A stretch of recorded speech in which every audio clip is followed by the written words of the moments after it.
പുഴയും കടന്നിൻ്റെ ഇന്നത്തെ എപ്പിസോഡിലേക്ക് എല്ലാവർക്കും സ്വാഗതം. വീഡിയോ ആദ്യമായി കാണുകയാണെങ്കിൽ സപ്പോർട്ട് ചെയ്ത് സബ്സ്ക്രൈബ് ചെയ്ത് ലൈക്ക് ചെയ്യാൻ മറക്കല്ലേ. റിസോർട്ടിൽ നിന്നും ജോലി കഴിഞ്ഞെത്തിയ കാവേരി ഹോം സ്റ്റേയുടെ കാര്യം അമ്മയുടെ മുന്നിൽ അവതരിപ്പിക്കുന്നുണ്ട്. നമ്മുടെ വീട്ടിലെ 1-2 റൂമുകൾ വൃത്തിയാക്കി പുറത്തുനിന്ന് വരുന്ന ഗസ്റ്റുകൾക്ക് താമസിക്കാൻ കൊടുക്കുന്ന ഒരു ബിസിനസ്. ആവശ്യത്തിന് കാശ് കിട്ടുമെന്ന് അവൾ പറയേ, നമുക്കൊരു പരിചയമില്ലാത്ത ആളുകളെ ഇവിടെ കൊണ്ടുവന്ന് താമസിപ്പിക്കുക അല്ലേ എന്നമ്മ ദേഷ്യത്തോടെ ചോദിക്കേ. അങ്ങനെയല്ല അമ്മേ, ടൂറിസം ബിസിനസ് എന്ന് കാവേരിയും. നല്ല കഥയായി കൊച്ചെ, 4-5 പെണ്ണുങ്ങളുള്ള വീടാ. ഇപ്പോഴാണെങ്കിൽ അച്ഛനുമില്ല. പുറത്തുനിന്നുള്ള ആൾക്കാരെ കൊണ്ടുവന്ന് താമസിപ്പിക്കുകയും കൂടി ചെയ്ത എല്ലാം തികഞ്ഞു. വേറെ വല്ല പണിയും നോക്കെന്ന് പറഞ്ഞ് അമ്മ ചപ്പാത്തിയുമായി അടുക്കളയിലേക്ക് പോവുകയാ. ഞാൻ പറഞ്ഞില്ലേ ചേച്ചി, അമ്മ സമ്മതിക്കാൻ പോകുന്നില്ലെന്ന് യമുന പറയേ. പക്ഷേ നല്ല ബിസിനസ്സാ. കഴിഞ്ഞ ദിവസം ഇവിടെ ബ്ലൗസ് തയ്ക്കാൻ കൊണ്ടുവന്ന ഗായത്രി ചേച്ചിയില്ലേ, ഹോം സ്റ്റേയിൽ നിന്നാ പച്ച പിടിച്ച് എന്ന് ഗംഗയും പറയേ. നമുക്ക് ഇതെങ്ങനെയെങ്കിലും തുടങ്ങണം ചേച്ചി എന്ന് യമുനയും ഉറപ്പിച്ചു പറയുന്നുണ്ട്. പക്ഷേ അമ്മ സമ്മതിക്കാതെ എങ്ങനെ തുടങ്ങും എന്ന് യമുന ചോദിക്കേ. സമ്മതിക്കും, അമ്മയെ കൊണ്ട് നമ്മൾ സമ്മതിപ്പിക്കും. കുഴപ്പമില്ലാത്ത ബിസിനസ്സാണെന്ന് അമ്മയ്ക്ക് ബോധ്യം വന്നാ പോരെ എന്ന് കാവേരിയും ചോദിക്കുക. അതൊക്കെ നടക്കുമെന്ന് യമുന ചോദിക്കേ. ബിസിനസിന്റെ പ്രാരംഭ നടപടികളൊക്കെ നമ്മൾ ഇപ്പോഴേ തുടങ്ങി വെക്കും. ഒരു ഘട്ടത്തിലെത്തിയാൽ അമ്മയ്ക്കും പിന്നെ പുറകോട്ട് പോവാൻ ബുദ്ധിമുട്ടാവും എന്ന് കാവേരി പറയേ. ഈ ഗസ്റ്റ് ഒക്കെ എങ്ങനെ വരുവടിയെന്ന് ഗംഗച്ചിയും ചോദിക്കുക. അതൊക്കെ എനിക്ക് വിട്ടേക്ക് ഗംഗച്ചി, ആദ്യം നമുക്ക് കൊടുക്കാൻ 1-2 റൂം വേണം എന്ന് കാവേരി പറയുന്നത് കേൾക്കെ. നമുക്കൊരു ഫ്ലക്സ് വെക്കാം അല്ലേ എന്ന് നിളയും. നന്നായി, അതാവുമ്പോഴേ അമ്മ ഒട്ടും അറിയില്ലെന്ന് യമുന. അമ്മയറിയാതെ ഒക്കെ നമുക്ക് കൈകാര്യം ചെയ്യാം. നമുക്ക് ആദ്യം 2 റൂം റെഡിയാക്കി എടുക്കും. ഗസ്റ്റുകളെ കൊണ്ടുവരാൻ എനിക്കൊരു കോൺഫിഡൻസ് വേണ്ടെന്ന് കാവേരി പറയാം. ഒരു ഉപയോഗവുമില്ലാതെ പിന്നിലുള്ള 2 റൂം കിടപ്പുണ്ട്. ഒന്ന് നന്നാക്കിയെടുത്ത അടിപൊളിയാണെന്ന് ഗംഗ പറയേ. അത് കൊള്ളാം എന്ന് യമുനയും സമ്മതിക്കുക. എന്നാ നമുക്ക് അമ്മയെ കൂടി വിളിക്കാമെന്ന് നിലയും. നാളെ മുതൽ നിനക്കുള്ള ചോക്ലേറ്റ് കട്ട് എന്ന് പറഞ്ഞ് കാവേരി അവളുടെ ചോക്ലേറ്റ് വാങ്ങിച്ചെടുക്കുമ്പോഴേക്കും അയ്യോ വേണ്ട വേണ്ട എന്ന് പറഞ്ഞ് നിള അത് പിടിച്ചു വാങ്ങിക്കുക. ഭക്ഷണം കഴിഞ്ഞ് അമ്മയൊന്ന് ഉറങ്ങിക്കോട്ടെ, നമുക്ക് നമ്മുടെ സ്വപ്നങ്ങളിലേക്കുള്ള നടപ്പാതയുടെ ആദ്യ ചുവട് വെച്ചു തുടങ്ങാം എന്ന് കാവേരിയും സന്തോഷത്തോടെ പറയുന്നു. പിന്നീട് അവർ ഹോം സ്റ്റേക്കായി കണ്ടെത്തിയ ഉപയോഗിക്കാതെ കിടക്കുന്ന ആ മുറിയിലേക്ക് എത്തുകയാണ്. ആകെ അലങ്കോലപ്പെട്ട് കിടക്കുന്ന ആ റൂമെല്ലാം കണ്ട് അവർ ടെൻഷനോടെ നിൽക്കുമ്പോഴേക്കും ഞാൻ ഉറങ്ങാൻ പോവാണേ എന്ന് പറഞ്ഞ് നിള രക്ഷപ്പെടാൻ നോക്കുന്നുണ്ടെങ്കിലും യമുന അവളെ പിടിച്ചുവെച്ച് എങ്ങോട്ട് പോകുന്നു എന്ന് ചോദിക്കേ. കുറച്ച് പഠിക്കാനുണ്ട് ചേച്ചി എന്ന് നിളയും. എന്നിട്ട് ഉറങ്ങാൻ പോണെന്നല്ലേ നീ പറഞ്ഞേ എന്ന് ഗംഗ ചോദിക്കേ. നേരത്തെ ഉറങ്ങിയാലല്ലേ രാവിലെ എണീറ്റ് പഠിക്കാൻ പറ്റൂ എന്ന് നിള ചോദിക്കേ. ഇത് കഴിഞ്ഞിട്ട് മതി ബാക്കി എന്ത് ജോലിയും. നിനക്ക് മാത്രമല്ല യമുനയ്ക്കും പഠിക്കാനുള്ളതാണെന്ന് ഗംഗച്ചി ഓർമ്മിപ്പിക്കുന്നുണ്ട്. ഗംഗച്ചിയല്ലേ പറഞ്ഞത് പഠിത്തം കൊണ്ട് മാത്രമേ എന്തെങ്കിലും കാര്യമുണ്ടാവൂ എന്ന് നിള ചോദിക്കേ. കൊണ്ടുപോടി, കുഞ്ഞല്ലേ അവള്, രാത്രി ഉറക്കം കളയിക്കേണ്ട, കിടന്നുറങ്ങാനുള്ള റൂം കാണിച്ചു കൊടുത്തു എന്ന് കാവേരി പറയേ. അല്ല, എനിക്ക് ഇറങ്ങാൻ എന്തിനാ വേറൊരു റൂം എന്ന് നിളയും ചോദിക്കുക. നിങ്ങളൊക്കെ ഇവിടെ ജോലിയുമായിട്ട് നിക്കല്ലേടി, ഇപ്പൊ നീ അടുത്തുള്ള റൂമിൽ പോയി കിടന്നുറങ്ങും. അത് കഴിഞ്ഞ് നമുക്ക് എല്ലാവർക്കും കൂടി ഒരുമിച്ച് പോയി കിടക്കാം എന്ന് പറഞ്ഞ് കാവേരി കണ്ണുകൊണ്ട് യമുനയെ ആംഗ്യം കാണിച്ച് അവളെ കൊണ്ടുപോകാനായി പറയുകയാണ്. കാര്യം മനസ്സിലായ യമുനയും നിനക്കുള്ള റൂമേ ഞാൻ തന്നെ കാണിച്ചു തരാമെന്ന് പറഞ്ഞ് നിളയെയും കൂട്ടി അവിടുന്ന് പോവുകയാണ്. അലങ്കോലപ്പെട്ട് കിടക്കുന്ന ആ റൂം നോക്കിക്കൊണ്ട് ഇത് നല്ല പണിയാണല്ലോ കാവേരി എന്ന് ഗംഗ ടെൻഷനോടെ പറയേ. കുറച്ച് പണിയുണ്ട്, എല്ലാം നേരെയാവുമ്പോ കയ്യിലേക്ക് വരാനുള്ള ഡോളേഴ്സിനെ പറ്റി മാത്രം ഇപ്പോൾ ആലോചിച്ചാൽ മതി എന്ന് കാവേരി പറയേ. അല്ല, നീള റൂമിൽ പോയി ഉറക്കം തുടങ്ങി കാണോ എന്ന് ഗംഗച്ചിയും ചോദിക്കുക. ചിരിയോടെ യമുന ഇപ്പോ താരാട്ടു പാടി തുടങ്ങിയിട്ടുണ്ടാവുമെന്ന് കാവേരിയും. നിള യമുനയെയും കൂട്ടിക്കൊണ്ട് പോയത് വൃത്തിയാക്കാനുള്ള 2ാമത്തെ റൂമിലേക്കായിരുന്നു. റൂമെല്ലാം നോക്കിക്കൊണ്ട് ഈ റൂമാ എന്ന് നിള ചോദിക്കേ. നിന്നോട് ഇവിടത്തെ പല്ലിയും പാറ്റയെയും പൂച്ചയും ഒക്കെ പുറത്താക്കിയിട്ട് സുഖമായിട്ട് കിടന്നുറങ്ങിക്കൊള്ളാനാ ചേച്ചിമാര് പറഞ്ഞത് എന്ന് യമുന പറയേ. ദിസ് ഇസ് ചീറ്റിംഗ് എന്ന് ദേഷ്യത്തോടെ നിള. അയ്യോ ചീറ്റിങ്ങോ, നിന്നെക്കാളും വലിയ ബ്രൂട്ടസ് വേറെ ഉണ്ടോടി എന്ന് യമുനേച്ചി ചോദിക്കുന്നത് കേൾക്കേ. ഞാൻ എന്ത് ചെയ്തു എന്ന് നിള 2 റൂം ക്ലീൻ ആക്കിയെടുത്ത് ഗസ്റ്റുകൾക്ക് കൊടുക്കാനാ നമ്മൾ തീരുമാനിച്ചത്. അവസാനം റൂം കണ്ടപ്പോ നീ നൈസായിട്ട് തലവലിച്ചെടുത്തില്ലേ, അതിനുള്ള പണിഷ്മെന്റ് ആയിട്ട് 2 റൂമിലൊന്ന് നിനക്ക് ഒറ്റയ്ക്ക് വൃത്തിയാക്കാനായിട്ടാ തന്നിട്ടുള്ളത് എന്ന് യമുനച്ചി പറയുന്നത് കേൾക്കെ അമ്പരപ്പോടെ. ഒറ്റയ്ക്കോ എന്ന് നിളയും. അതെ, തരുന്ന ജോലികൾ ഷടപടയെന്ന് തീർത്താ ഞാൻ ചിലപ്പോ ഹെൽപ്പ് ചെയ്തെന്നൊക്കെ ഇരിക്കും. അപ്പൊ എങ്ങനെയാ, പണി തുടങ്ങല്ലേ, തുടങ്ങിക്കോ എന്ന് യമുനച്ചി പറയുമ്പോഴേക്കും നിള അവളെ പണി ചെയ്യാനായി പിടിച്ചു വലിക്കുന്നുണ്ടെങ്കിലും അവൾ നിന്നെടുത്തു നിന്ന് അനങ്ങാതെ തുടങ്ങിക്കോ എന്ന് പറയുക. അവിടെ അപ്പോഴേക്കും റൂമെല്ലാം വൃത്തിയാക്കി ബെഡ്ഷീറ്റ് വിരിക്കുക ഗംഗയും കാവേരിയും. ഇപ്പൊ എങ്ങനെയുണ്ട് ഗംഗേച്ചി എന്ന് കാവേരി ചോദിക്കേ. നന്നായിട്ടുണ്ടെന്ന് ഗംഗയും. എന്നാലും എന്തൊക്കെയോ കുറവുണ്ട് ഗംഗേച്ചി എന്ന് കാവേരി പറയേ. എന്തു കുറവ് എന്ന് ഗംഗയും. അവിടെ അപ്പോഴേക്കും യമുനയും നിളയും കൂടി റൂമെല്ലാം വൃത്തിയാക്കി കഴിഞ്ഞിരുന്നു. അവർ 2 പേരും കൂടി അവിടുത്തെ ഫർണിച്ചർ മാറ്റിയിടുമ്പോഴേക്കും ശബ്ദം കേൾക്കേ. എടി പതുക്കെ, അമ്മ എണീറ്റ് വരുമെന്ന് യമുന നിളയെ വഴക്ക് പറയുന്നുണ്ട്. അല്ലെങ്കിലും അമ്മ അറിയാതെ എങ്ങനെയാ ചേച്ചി, നാളെ നേരം വെളുക്കുമ്പോ അമ്മ കാണില്ല എന്ന് നിള ചോദിക്കേ. അമ്മ എങ്ങനെ കാണാനാടി, ബെഡ്റൂം കഴിഞ്ഞ അമ്മയ്ക്ക് കിച്ചൺ, അല്ലെങ്കിൽ നേരെ ഡൈനിങ് ടേബിൾ, അത് കഴിഞ്ഞ് വീണ്ടും ബെഡ്റൂം. അതെ, അമ്മ ഇങ്ങോട്ടൊന്നും വരാൻ പോകുന്നില്ല എന്ന് പറഞ്ഞ് യമുന നിളയോട് ഫർണിച്ചർ പിടിക്കാനായി പറയുകയാണ്. വീണ്ടും റൂമെല്ലാം ഒന്ന് സെറ്റാക്കിക്കൊണ്ട് ഇപ്പൊ എങ്ങനെയുണ്ട് ഗംഗേച്ചി എന്ന് കാവേരി ചോദിക്കേ. കൊള്ളാം, സൂപ്പർ ആയിട്ടുണ്ട്, നീ റിസോർട്ടിൽ ജോലിക്ക് പോകുന്നതിന്റെ ഗുണമൊക്കെ കിട്ടിയിട്ടുണ്ട് എന്ന് ഗംഗേച്ചി അവളെ അഭിനന്ദിക്കുമ്പോഴേക്കും ആകെ ക്ഷീണിച്ചു കുഴഞ്ഞ് നിളയും യമുനയും ആ റൂമിലേക്ക് എത്തുകയാണ്. നിളയും ക്ഷീണത്തോടെ പറയുന്നുണ്ട്, വയ്യ ചേച്ചിമാരെ, ഇതിലും ഭേദം എന്റെ SS നോട്ട് പഠിക്കുന്നതായെന്ന്. അത് കേൾക്കെ അവർ പൊട്ടിച്ചിരിക്കുമ്പോഴേക്കും നിള റൂം ആകെ ഒന്ന് നോക്കിക്കൊണ്ട് അമ്പരപ്പോടെ, അയ്യോ ഈ റൂം എങ്ങനെയാ ഇങ്ങനെയാക്കി എന്ന് ചോദിക്കേ കാവേരിയും മനസ്സ് വെച്ച ഇതൊക്കെ നടക്കുമടി, ഇങ്ങനെയുണ്ടെന്ന് ചോദിക്കേ. അല്ല കാവേരി, നമ്മൾ ഈ ഹോം സ്റ്റേക്ക് എന്ത് പേരിടുമെന്ന് ഗംഗേച്ചിയും. ഗംഗേച്ചി തന്നെ പറ എന്ന് കാവേരി പറയും. അരവിന്ദൻ 2 ഡോട്ടേഴ്സ് എന്നായാലോ എന്ന് ഗംഗയും. അരവിന്ദൻ 2 സൺസ് എന്നൊക്കെയല്ലേ സാധാരണ പറയുന്നേ എന്ന് യമുന ചോദിക്കേ. ഇവിടെ സൺസ് ഇല്ലല്ലോ, നമ്മൾ ഡോട്ടേഴ്സ് അല്ലേ ഉള്ളൂ, നമുക്കൊരു വെറൈറ്റി പിടിച്ചു നോക്കാം എന്താ കാവേരി എന്ന് ഗംഗ ചോദിക്കുന്നുണ്ട്. പരിഗണിക്കാവുന്നതാണ്, എന്നാലും വേറെ പേരും കൂടി നോക്കാം. എല്ലാവരുടെയും തലയൊന്ന് പോകട്ടെ എന്ന് കാവേരി പറയുമ്പോഴേക്കും എല്ലാവരും തലപുകഞ്ഞ് ആലോചിക്കുക. പിന്നീട് കാണിക്കുന്നത് കാവേരിയുടെ പ്രസംഗമാണ്. പ്രിയരെ, പുഷ്പവാടി എന്ന ദൈവത്തിന്റെ സ്വന്തം ഉദ്യാനത്തിൽ നിങ്ങൾക്ക് സ്വന്തം താമസ സ്ഥലം എന്ന സ്വപ്നം യാഥാർത്ഥ്യമാവുകയാണ്. വളരെ കുറഞ്ഞ ചിലവിൽ പുഷ്പവാടിയുടെ മടിത്തട്ടിലൊരുങ്ങുന്ന ഈ ഹോം സ്റ്റേയിലെ ജാലകങ്ങൾ തുറന്നിട്ടാൽ പ്രകൃതി രമണീയമായ കാഴ്ചകൾ നിങ്ങൾക്ക് മുന്നിൽ, ഒപ്പം കിളിയൊച്ചകളും കളകൂജനങ്ങളും എന്ന് പറഞ്ഞവൾ നിർത്തുമ്പോഴേക്കും ബെഡിൽ അവളുടെ പ്രസംഗം കേട്ടുകൊണ്ടിരിക്കുകയായിരുന്ന ഗംഗേച്ചിയും, എടി അതെവിടെയെന്ന് ചോദിക്കുക. ഇപ്പൊ രാത്രിയല്ലേ ഗംഗേച്ചി, രാവിലെ എഴുന്നേറ്റ് ജനൽ തുറന്നിട്ടാ അതൊക്കെ വന്നോളൂ, ഒന്നും അടയ്ക്കേണ്ടെന്ന് അവളോടായി പറഞ്ഞ് വീണ്ടും പ്രസംഗിക്കാൻ തുടങ്ങുകയാ. നിങ്ങൾ ആഗ്രഹിക്കുന്ന ഭക്ഷണം, ആഗ്രഹിക്കുന്ന ഇടങ്ങളിലേക്കുള്ള യാത്രകൾ, വിനോദ പരിപാടികൾ എന്നിവയെല്ലാം ഇവിടെ ലഭിക്കും. ഒപ്പം മനസ്സിന് ഇഷ്ടപ്പെട്ട സംഗീതം, നൃത്തം എല്ലാം ലൈവായി എന്ന് കാവേരി പറഞ്ഞു നിർത്തുമ്പോഴേക്കും, നിക്ക് പറഞ്ഞു നീ എങ്ങോട്ടായി പോകുന്നേ? നൃത്തവും സംഗീതവും ഒക്കെ ആര് ലൈവായിട്ട് കൊടുക്കുമെന്നാ എന്ന് ചോദിക്കേ. നമ്മൾ 4 പെണ്ണുങ്ങളല്ലേ ചേച്ചി, ഇന്ന പോലെയൊക്കെ ശ്രമിച്ചു നോക്കാം. ഒന്ന് നോക്കാം ഗംഗേച്ചി, പിച്ചക്കാരായ നമ്മള് കോടീശ്വരന്മാരാവുന്ന കാര്യമല്ലേ എന്ന് കാവേരി പറയേ. നമ്മള് റൂമിന് എത്ര രൂപ വെച്ചിട്ടാ ചാർജ് ചെയ്യുന്നേ എന്ന് യമുനയും ചോദിക്കും. ഒരു 3000 ഒക്കെ വാങ്ങിക്കാം, ആരും കണ്ണടച്ചു തരും എന്ന് കാവേരി പറയുമ്പോഴേക്കും 2 റൂമും കൂടി ബുക്കിങ്ങിന് പോയ 6000 രൂപ. എന്നാലും ഒരു മാസം കൊണ്ട് 2 ലക്ഷം എത്തില്ലല്ലോടി, ഇത് വെച്ചാണോ നമ്മള് കോടീശ്വരന്മാരാവുമെന്ന് നീ പറഞ്ഞത് എന്ന് ഗംഗേച്ചിയും ചോദിക്കുന്നുണ്ട്. നമുക്കൊരു മാസം ജീവിക്കാൻ 1.5 ലക്ഷം രൂപയൊക്കെ വേണോ ഗംഗേച്ചി? ചേച്ചി ഇപ്പോ തയ്ക്കുന്ന പോലെ തന്നെ തയ്ച്ചോ. ഞാൻ രാജേശ്വരി മാഡത്തിന്റെ റിസോർട്ടിലെ ജോലിയും വീടില്ല, അതുകൊണ്ടൊക്കെ ഇവരുടെ പഠിപ്പും ചെലവും ഒക്കെ അങ്ങ് നടക്കും. ഹോം സ്റ്റേയിൽ നിന്നും സേവ് ചെയ്യുന്നതും വെച്ച് നമുക്ക് അതുമായി ബന്ധപ്പെട്ട ഓരോ ബിസിനസ് തുടങ്ങാം. സൂപ്പർ മാർക്കറ്റ്, റിസോർട്ട്, ട്രാവൽസ്, അങ്ങനെ പിടിച്ചു കയറി പോവുകയല്ലേ കമ്പനീസ് ഒക്കെ. കാവേരി പറയുന്നത് കേൾക്കേ, ശോ ഇതൊന്നും അമ്മ അറിയുന്നില്ലല്ലോ എന്ന് നിലക്കാലം അമ്മയൊന്നും അറിയണ്ട, പ്ലാൻ എല്ലാം നമ്മുടെ, പണമെല്ലാം അമ്മയ്ക്ക്. താനൊരു കോടീശ്വരിയാണെന്ന് വിവരമറിയാതെ പാവം സമാധാനമായിട്ട് ഉറങ്ങിക്കോട്ടെ, അല്ലെങ്കിൽ ഉറക്കം കൂടി പോയി കിട്ടുമെന്ന് കാവേരി പറഞ്ഞ് ചിരിക്കുമ്പോഴേക്കും മറ്റുള്ളവരും സന്തോഷത്തോടെ ചിരിക്കുകയാ.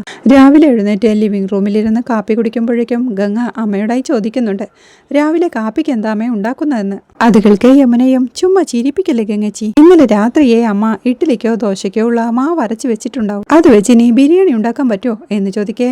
അമ്മ എന്നും വെറൈറ്റി ഫുഡ് തരുന്നില്ലേടി, ഒരു ദിവസം രാവിലെ ഇഡ്ഡലിയാണെങ്കിൽ പിറ്റേ ദിവസം ദോശ, വീണ്ടും ഇഡ്ഡലി, രാത്രി ഫുൾ വെറൈറ്റിയാ, ഒരു ദിവസം ചപ്പാത്തിയും സാമ്പാറും, അടുത്ത ദിവസം സാമ്പാറും ചപ്പാത്തിയും എന്ന് കാവേരി പരിഹസിക്കുന്നത് കേൾക്കെ അമ്മയും, ഇന്നലെ ഇവിടത്തെ റേഷൻ കാർഡിൽ നിന്ന് ഇവളുടെ പേര് വെട്ടണമെന്ന് ഞാൻ വിചാരിച്ചതാ, ഇന്നു മുതൽ നിന്റെ ഇവിടത്തെ ഇഡ്ഡലിയും ചപ്പാത്തിയും ഒക്കെ കട്ട് എന്നമ്മ പറയേ. നോ പ്രോബ്ലം എന്ന് കാവേരിയും കൂളായി പറയുന്നുണ്ട്. ചേച്ചിക്ക് പിന്നെ റിസോർട്ടിലെ ചൈനീസ് ഫുഡും ചിക്കൻ പെരട്ടും ഒക്കെ കിട്ടുമല്ലോ അല്ലേ എന്ന് യമുന ചോദിക്കേ. വൈ നോട്ട്, നീ ഇവിടെ ഇരുന്ന് അമ്മയുണ്ടാക്കിയ ഉണക്ക ദോശയും ചമ്മന്തിയും കൂട്ടിയടിക്കേ എന്ന് കാവേരിയും. അത് കേൾക്കെ അമ്മയും, ഷോ ഉച്ചയ്ക്കും വൈകിട്ടുമൊക്കെ അവിടുന്ന് ഭക്ഷണം, യോ രാവിലെ കൂടി പോയി കഴിക്കാൻ നാണമാവില്ലേ കൊച്ചെ എന്ന് ചോദിക്കേ. അയ്യേ നാണക്കേട് എന്ന് യമുനയും കളിയാക്കുകയാണ്. ഇവിടുന്നൊന്നും തരില്ലെന്ന് വിചാരിക്കും അവര് എന്നമ്മ പറയേ. അമ്മേ ഇതൊക്കെ മണി മാനേജിന്റെ ഭാഗമാണമ്മേ, ജോലിക്ക് ജോയിൻ ചെയ്യുമ്പോൾ വെറും 30,000 രൂപയാ ഞാൻ രാജേശ്വരിയോട് ചോദിച്ചത്. ജസ്റ്റ് 30,000 ഒരു മാസം നീളുന്ന എന്റെ വില പിടിച്ച സേവനത്തിന്റെ പ്രതിഫലമാണെന്ന് ഓർക്കണം. എന്നിട്ട് അവരെനിക്ക് തന്നതോ 20,000 രൂപ, ബാക്കിയുള്ള 10,000 മാനേജ് ചെയ്യാനേ ഇങ്ങനെയൊക്കെ പറ്റൂ എന്ന് കാവേരി പറയുന്നത് കേൾക്കെ. അപ്പോ ചേച്ചി 10,000 രൂപയ്ക്ക് അവിടുന്ന് കഴിക്കുമെന്നാ എന്ന് യമുനയും ചോദിക്കുക. മനസ്സ് വെച്ചാൽ നിന്നെ കൊണ്ട് അതിൽ കൂടുതൽ കഴിക്കാൻ പറ്റുമെന്ന് ഗംഗ. ആ റിസോർട്ടെങ്കിലും അവിടെ ബാക്കി വെച്ചേക്കണേ എന്റെ മോളെ എന്ന് അമ്മയും അവളെ പരിഹസിക്കുന്നുണ്ട്. എന്റെ ബ്ലൂ കളർ ബാഗ് കണ്ടോ എന്ന് യമുന ചോദിക്കേ. നിന്റെ ഇപ്പോഴത്തെ ബാഗിന് എന്തു പറ്റി എന്നമ്മയും. അതിന്റെ സിബൊക്കെ പൊട്ടിപ്പോയി എന്ന് യമുന പറയേ. ഗംഗയോട് പറഞ്ഞ പോരെ എന്നമ്മയും. ഞാൻ തയ്ച്ചു തരുമായിരുന്നല്ലോ എന്ന് ഗംഗ പറയേ. അമ്മയ്ക്ക് ഇപ്പോ അത് എടുത്തു തരാൻ പറ്റുമോ? ഗംഗേച്ചി തയ്ച്ചു പിടിച്ചൊക്കെ വരുമ്പോഴത്തേക്കും സമയം പിടിക്കും, എനിക്ക് കോളേജിൽ കൊണ്ടുപോകാനുള്ളതാ എന്ന് യമുനയും. അമ്മയും ആലോചനയോടെ അയ്യോ ഞാൻ അത് എവിടെയാ വെച്ചത് എന്ന് പറഞ്ഞിരിക്കെ ഈ അമ്മയുടെ ഒരു കാര്യം, അമ്മ തന്നെ എവിടെയെങ്കിലും കൊണ്ടുപോയി കളഞ്ഞു കാണും, ഞാൻ എങ്ങനെ കോളേജിൽ പോകാനാ എന്നവൾ പരിഭവത്തോടെ പറയേ. എടി ബാഗ് അവിടെ കിടക്കുന്നത് കണ്ടിട്ട് അമ്മ എടുത്ത് വെച്ചതാവും. ഗംഗയും അവളെ ആശ്വസിപ്പിക്കുകയാ. ആലോചനയോടെ ഇരുന്ന അമ്മയും അത് നമ്മുടെ പിന്നാമ്പുറത്തെ റൂമിലില്ലേ എന്നമ്മ ചോദിക്കുന്നതിൽക്കെ. കണ്ടോ ഞാൻ പറഞ്ഞില്ലേ അമ്മ തന്നെ അതുകൊണ്ട് കളഞ്ഞതെന്ന് യമുനയും. അതുകൾക്ക് ഗംഗയും പിന്നാമ്പുറത്തെ റൂമിലാണെങ്കിൽ പെട്ടെന്ന് ഓർക്കില്ലടി, അങ്ങോട്ടാരും പോവാറില്ലല്ലോ എന്ന് പറയുമ്പോഴേക്കും അമ്മ അവിടെ നിന്ന് എണീറ്റ് പിന്നാമ്പുറത്തെ റൂമിലേക്ക് നടന്നു പോവാനായി തുടങ്ങുക. അപ്പോഴാണ് വൃത്തിയാക്കിയിട്ട പിന്നാമ്പുറത്തെ റൂമിന്റെ കാര്യമോർത്ത് കാവേരിയും ഗംഗയും കൂടി അമ്മയെ തടഞ്ഞു നിർത്തി, അമ്മ ഇപ്പോ ആ റൂമിലേക്ക് പോവേണ്ട അമ്മേ എന്ന് പറയേ സംശയത്തോടെ യമുനയുടെ ബാഗ് എടുക്കണ്ടേ എന്ന് അമ്മയും. അല്ല, അത് അവള് പോയി എടുത്തോളുമെന്ന് കാവേരി പറയേ. അതെവിടെ ഇരിക്കുന്നെന്ന് എനിക്കല്ലേ അറിയാൻ പറ്റൂ എന്നമ്മയും. എന്തായാലും അമ്മ ഇപ്പോ ആ റൂമിലേക്ക് പോവേണ്ടെന്ന് യമുനയും പറയേ. അതെന്താടി ഞാൻ പോയാല് എന്നമ്മയും. അത് പിന്നെ അമ്മ പോയാൽ ശരിയാവത്തില്ല എന്നവർ പറയുമ്പോഴേക്കും സംശയത്തോടെ കാര്യമെന്താന്ന് വെച്ചാ പറ കൊച്ചുങ്ങളെ എന്നമ്മ. എന്ത് പറയുമെന്നറിയാതെ ഗംഗയും കാവേരിയും നിൽക്കെ ഇന്നലെ രാത്രി ആ 2 റൂമും ഞങ്ങൾ വൃത്തിയാക്കി എന്ന് യമുന പറയുമ്പോ അത് നല്ല കാര്യമല്ലേ വൃത്തിയാക്കിയത് എന്നമ്മ. ഗസ്റ്റുകൾക്ക് കൊടുക്കാൻ വേണ്ടിയിട്ട് എന്ന് യമുന പറയുന്നത് കേൾക്കെ എന്താടി ഇവള് പറഞ്ഞേ എന്നമ്മയും. അത് കേൾക്കെ കാവേരിയും അതമ്മേ ഇന്നലെ രാത്രി ഞങ്ങളൊരു ബിസിനസ് തുടങ്ങുന്ന കാര്യം പറഞ്ഞില്ല എന്ന് പറയേ. അപ്പോഴേക്കും എല്ലാരും കൂടി ആ റൂം അങ്ങ് വൃത്തിയാക്കിയോ എന്നമ്മയും. അമ്മയെ തോണ്ടി വിളിച്ചുകൊണ്ട് ചെറുതായിട്ട് എന്ന് കാവേരി പറയേ. എന്നാ പിന്നെ ഞാൻ ആ റൂം ഒന്ന് കാണട്ടെ എന്നമ്മ പറയേ. വേണ്ട എന്ന് അവർ 3 പേരും അമ്മയെ തടയുക. അത് കാണേ ദേഷ്യത്തോടെ എന്താ കാണണ്ടേ എന്നമ്മ ചോദിക്കേ. കാണാമെന്ന് അങ്കലപ്പോടെ കാവേരിയും. എന്നവ കാണാമെന്ന് പറഞ്ഞ് അമ്മ നടക്കുമ്പോഴേക്കും 3 പേരും അമ്മയുടെ പുറകെ പോവുകയാണ്. റൂമെല്ലാം നോക്കിക്കൊണ്ട് അയ്യയ്യോ ഇതെന്താടി ഇത് എന്നമ്മ ചോദിക്കേ. എന്താ അമ്മേ റൂം നല്ല ഭംഗിയായില്ലേ എന്ന് ഗംഗയും ചോദിക്കുകയോ. അപ്പോ ഇതായിരുന്നല്ലേ ഇന്നലെ രാത്രി ഉറക്കമിളച്ചിരുന്ന് എന്റെ മക്കളുടെ പരിപാടി. ഇതല്ല രാവിലെ ഓരോന്നിനും ഉറക്കം തീരാത്തത് എന്നമ്മ വഴക്കു പറയേ. എന്റെ അമ്മേ റൂം എങ്ങനെയുണ്ടെന്ന് പറ എന്ന് യമുനയോ. എന്റെ കൊച്ചുങ്ങളെ ഇവിടെയൊക്കെ ആര് വന്ന് താമസിക്കാനാ എന്നമ്മ ചോദിക്കുക. അതൊക്കെ എനിക്ക് വിട്ടേക്കമ്മേ എന്ന് കാവേരിയും.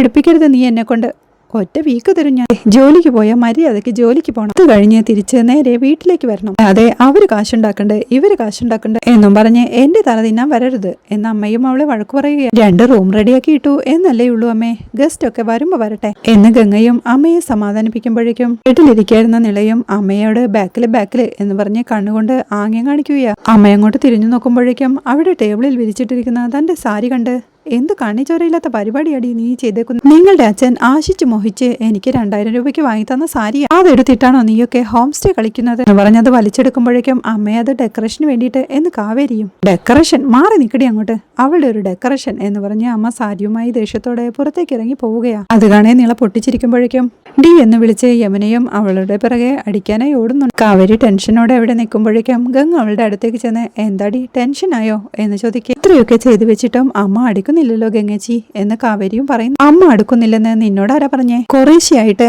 അടുത്തോണ്ടിരിക്കുക, അല്ലെങ്കിൽ നമ്മൾ അടുപ്പിച്ചോണ്ടിരിക്കുക. ഈ ഹോം സ്റ്റേ തുടങ്ങുന്ന കാര്യം ഇന്നലെ പറഞ്ഞപ്പോ അമ്മ എന്താ പറഞ്ഞു? അങ്ങനെ ഒരു പരിപാടിയെ വേണ്ടെന്നല്ല. ഇന്നിപ്പോ റൂമൊക്കെ റെഡിയായി കണ്ടപ്പോ എന്താ പറഞ്ഞേ? ഇവിടെയൊക്കെ ആര് വന്ന് താമസിക്കാനാന്ന്. അപ്പോ ആള് വരുന്നതിൽ അമ്മയ്ക്ക് എതിർപ്പില്ല എന്നല്ലേ അതിന്റെ അർത്ഥം? ഒരു രാത്രി കൊണ്ട് അത്രയും പുരോഗതി നമുക്ക് ഉണ്ടാക്കാമെങ്കിൽ ബാക്കി കൂടി നമുക്ക് നോക്കാമെന്നേ എന്ന് ഗംഗ അവളെ ആശ്വസിപ്പിക്കേ. നോക്കാല്ലേ എന്ന് കാവേരിയും. കൊള്ളാം, നീയാ ഞങ്ങളുടെ അടുത്ത് അംബാനി ബിസിനസ് തുടങ്ങിയ കാര്യമൊക്കെ പറഞ്ഞത്. അമ്മയുടെ 2000 രൂപയുടെ സാരിയിൽ തട്ടി വീഴേണ്ടതല്ല ഈ കുഞ്ഞ് അംബാനിയുടെ ബിസിനസ് സാമ്രാജ്യം. നിനക്കും ഒരു രാജേശ്വരിയൊക്കെ ആവണ്ടേ എന്ന് ഗംഗ ചോദിക്കേ. നടക്കുമല്ലേ എന്ന് ചിരിയോടെ കാവേരിയും ചോദിക്കുക. പിന്നല്ലാതെ ഇതെല്ലായിടത്തും ഇങ്ങനെ തന്നെയാടി. ഈ ജനറേഷനെ പുതിയ കാര്യങ്ങൾ ബോധ്യപ്പെടുത്താൻ കുറച്ച് സമയമെടുക്കേണ്ടി വരും. അത് കഴിഞ്ഞാൽ ഒക്കെ സ്മൂത്ത് ആയിട്ട് നടന്നോളും. ചെല്ല് ജോലിക്ക് പോ. രാജേശ്വരി മാഡത്തിന്റെ ബിസിനസ് സീക്രട്ട് എല്ലാം നോക്കി പഠിക്കണം കേട്ടോ എന്ന് ഗംഗ പറയുമ്പോഴേക്കും പഠിക്കാം എന്ന് പറഞ്ഞ് കാവേരിയും ജോലിക്കായി പോവുകയാണ്. അവിടെ റിസോർട്ടിലിരുന്ന് കാവേരിയെ സ്വപ്നം കണ്ടുകൊണ്ടിരിക്കുക നിവിൻ. ആസിഫ് അങ്ങോട്ട് ഓടിയെത്തി. നിവിനെ തീർന്നടാ തീർന്നു, നിന്റെ ആളിന്റെ കാര്യം ഇന്നത്തോടെ തീർന്നു. കാവേരിയെ ഇവിടെ റിസപ്ഷനിസ്റ്റ് ആക്കി ഒരു ലവ് ട്രാക്ക് സെറ്റ് ചെയ്യുമെന്നല്ലേ നീ കരുതിയത്? അതല്ലേ നീ ഇപ്പോ ആലോചിച്ചോണ്ടിരുന്നത്? ആ ട്രാക്കെല്ലാം കൂടി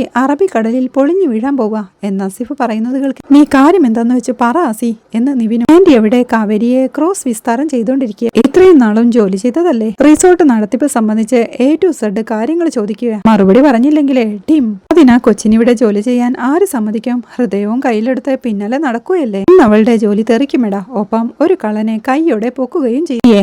ടൗണിലേക്ക് പോവാൻ ബാഗും തൂക്കി ഇറങ്ങിക്കോ, ഞാൻ ആ സീൻ ഒന്ന് കണ്ടിട്ട് വരട്ടെ എന്ന് പറഞ്ഞ് ആസിഫ് അവിടുന്ന് പോകുമ്പോഴേക്കും വിനവിന്റെ ടെൻഷനോടെ നിൽപ്പാ. അപ്പോഴേക്കും ആസിഫ് വീണ്ടും അങ്ങോട്ട് ഓടിയെത്തി. ഞാൻ മാത്രമല്ല നീയും കാണും എന്ന് പറഞ്ഞ് നിവിനെയും പിടിച്ചു വലിച്ചുകൊണ്ട് പോവുകയാ. അവിടെ റിസപ്ഷനിലിരിക്കുന്ന കാവേരിയോട് ഇന്ന് എത്ര ഗസ്റ്റ് ഉണ്ട് എന്ന് രാജേശ്വരി ചോദിക്കുകയോ. 23 മാഡം എന്ന് കാവേരി പറയെ. 26 എന്ന് രാജേശ്വരി. ആയിരുന്നു മാഡം, അതിലിപ്പോ 3 പേരുള്ള ഒരു ഫാമിലി വെക്കേറ്റ് ചെയ്തു പോയി എന്നവൾ പറയുമ്പോഴേക്കും നിവിനെയും കൂട്ടി ആസിഫും അങ്ങോട്ടെത്തുകയാണ്. അവർ കുറച്ചപ്പുറത്ത് മാറി നിന്ന് ശ്രദ്ധിക്കുമ്പോഴേക്കും ഏത് റൂം എന്ന് രാജേശ്വരി ചോദിക്കുന്നുണ്ട്. റൂം നമ്പർ 303 എന്ന് കാവേരി പറയെ. അത് സ്യൂട്ട് റൂം അല്ലേ എന്ന് രാജേശ്വരിയും. അല്ല മാഡം, അത് ഡിലക്സ് എന്നവൾ പറയെ. എല്ലാവർക്കും ബ്രേക്ക്ഫാസ്റ്റ് റെഡിയാണോ എന്ന് രാജേശ്വരി. അതെ എന്നവൾ പറയെ. ബ്രേക്ക്ഫാസ്റ്റ് കോംപ്ലിമെന്ററി ആണല്ലോ, എന്നിട്ടും 15 പേർക്കേ പ്രിപ്പയർ ചെയ്തിട്ടുള്ളൂ എന്ന് രാജേശ്വരി ചോദിക്കുകയാണ്. ബാക്കിയുള്ളവരെ പുറത്തുനിന്ന് കഴിക്കുന്ന പറഞ്ഞിട്ടുള്ളത്. അതിൽ 10 പേര് വെജിറ്റേറിയനും ബാലൻസ് നോൺ വെജിറ്റേറിയനും എന്ന് കാവേരി പറയുന്നത് കേൾക്കെ രാജേശ്വരിയും തലകുലുക്കി സമ്മതം മൂളുകയാണ്. ഇതെല്ലാം കറക്റ്റ് ആണല്ലോ, പിന്നെന്താ പ്രശ്നമെന്ന് നിവിൻ ആസിഫിനോടായി ചോദിക്കെ അവനും ചിരിയോടെ നിക്ക് അടിയൊന്നും ആയിട്ടില്ല, വടിവെട്ടാൻ പോയിട്ടേ ഉള്ളൂ, നീ നോക്കിക്കോടാ എന്ന് പറഞ്ഞ് ചിരിയോടെ നിൽപ്പാ. കഴിഞ്ഞ മാസത്തെ വരവ് ചെലവ് കണക്കൊക്കെ നോക്കിയോ എന്ന് രാജേശ്വരി ചോദിക്കുക. പരിശോധിച്ചു മാഡം എന്ന് കാവേരി പറയുമ്പോഴേക്കും ഇപ്പൊ പിടിക്കും നോക്കിക്കോ എന്ന് ചിരിയോടെ ആസിഫും. അവളും ബുക്ക് കാണിച്ചുകൊണ്ട് ഇതെല്ലാം കഴിഞ്ഞ മാസത്തെ ലാസ്റ്റ് വരവ് ചെലവ് കണക്കുകളാ എന്ന് പറഞ്ഞ് കാണിച്ചു കൊടുക്കെ എല്ലാം കൃത്യമല്ലേ എന്ന് രാജേശ്വരി. ഇല്ല മാഡം എന്ന് കാവേരി പറയുന്നത് കേൾക്കെ എന്ന് വെച്ചാ എന്ന സംശയത്തോടെ രാജേശ്വരി ഒരു 5000 രൂപയുടെ കുറവുണ്ടെന്ന് പറഞ്ഞ് അവൾ അത് കാണിച്ചു കൊടുത്തുകൊണ്ട് ഇത് ആസിഫ് എടുത്തതാ മാഡം, ഞാൻ ചോദിച്ചപ്പോ കൃത്യമായിട്ടൊന്നും പറഞ്ഞില്ല. അവൾ പറയുന്നത് കേൾക്കെ ദേഷ്യത്തോടെ എടി മഹാബാബി എന്ന് വിളിക്കുന്നുണ്ട് ആസിഫും. ആസിഫ് എവിടെ എന്ന് രാജേശ്വരി ചോദിക്കെ പിടിച്ചടാ പിടിച്ച്, നിന്നെയല്ല നിന്നെ പിടിച്ച്, ചെല്ല് എന്ന് നിവിൻ പറയുന്നത് കേൾക്കെ എടാ ഞാൻ പോണോ എന്ന് ആസിഫ് പേടിയോടെ ചോദിക്കുമ്പോഴേക്കും എടാ ചെല്ലെന്ന് പറഞ്ഞ് നിവിൻ അവനെ അങ്ങോട്ട് തള്ളിവിടുക. ചിരിയോടെ നിൽക്കുന്ന നിവിനെ കാണിക്കുന്നിടത്താണ് ഈ എപ്പിസോഡ് അവസാനിക്കുന്നത്. വീട്ടിലെത്തുന്ന വിനീതിനോട് അവർ ഹോം സ്റ്റേയുടെ കാര്യം അവതരിപ്പിക്കുന്നതും അച്ഛനവർക്ക് നദികളുടെ പേരിട്ടതുപോലെ മഹാനദി എന്ന പേർ അവർ ഹോം സ്റ്റേക്കായി കണ്ടെത്തുന്നതും മഹാനദി ഹോം സ്റ്റേ എന്ന പേരിൽ വിനീത് ഒരു ഫ്ലെക്സ് അടിച്ചുകൊണ്ടുവന്ന് മുറ്റത്തെ മരത്തിൽ കെട്ടിവെക്കുന്നതും അത് കണ്ടുകൊണ്ടുവരുന്ന ശാരദ 6 പെണ്ണുങ്ങൾ മാത്രം താമസിക്കുന്ന ഒരു വീട്ടിൽ ഹോം സ്റ്റേ തുടങ്ങുന്ന ആദി വിനീതിനോട് പങ്കുവെക്കുന്നതും എല്ലാത്തിനും താൻ കൂടെയുണ്ടെന്ന് വിനീത് വാക്കു കൊടുക്കുന്നതുമെല്ലാമാണ് നാളത്തെ എപ്പിസോഡിലെ വിശേഷങ്ങൾ. വീഡിയോ ഇഷ്ടമായാൽ സപ്പോർട്ട് ചെയ്ത് സബ്സ്ക്രൈബ് ചെയ്ത് ലൈക്ക് ചെയ്യാൻ മറക്കല്ലേ.